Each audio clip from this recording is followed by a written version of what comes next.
দেবাঙ্কিতের বাড়িতে, সাথে আছে হ্যান্ডেল না। এরকম বলিস না, হচ্ছে দেবাঙ্কিতের বাড়ি এসেছি, দেবাঙ্কিতের বাড়ির সামনে দাঁড়িয়ে আছি, কিন্তু এবার দেবাঙ্কিত বলছে এখন একটু দূরে, বাড়ি থেকে দূরে গিয়ে দাঁড়ায়, একটু বাড়ি থেকে বেরিয়েও কিছু বলতে চায়। কি বলতে চায় তোমরা দেখতে থাকো।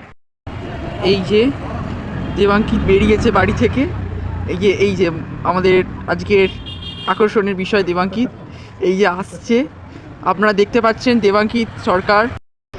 না না, এই যে দেবাঙ্কিতকে নিয়ে আজকে আমাদের মধ্যে পেয়ে গেছি। দেবাঙ্কিতকে আশা করি চেনেন এনাকে, বিখ্যাত ব্যক্তি। আর পেছনে আছে এই যে আমাদের চলছে আমাদের সাথে সাথে, দেখতে থাকুন আমরা কোথায় যাচ্ছি। দোকানে খাবার দাবার দোকানের জিনিস দেখাচ্ছে, এই যে ইনি বিশাল ব্যক্তি।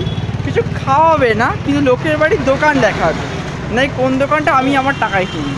কিরকম ছেলে বাইরে, বুঝতে পারছেন?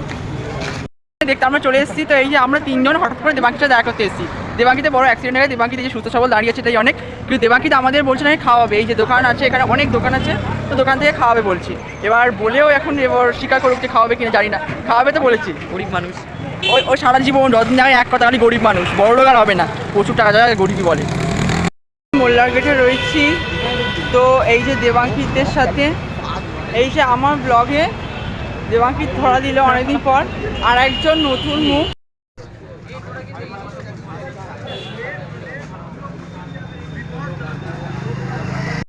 সাথে এবার চলে যাচ্ছি, আমাদের যাওয়ার সময় হয়েছে, মানে বাড়ি যাওয়ার সময় 9টা বাজে। এই যে হাই করে দাও, এই যে আবার দেখা হবে, টাটা টাটা করে দাও দেবাঙ্কিত।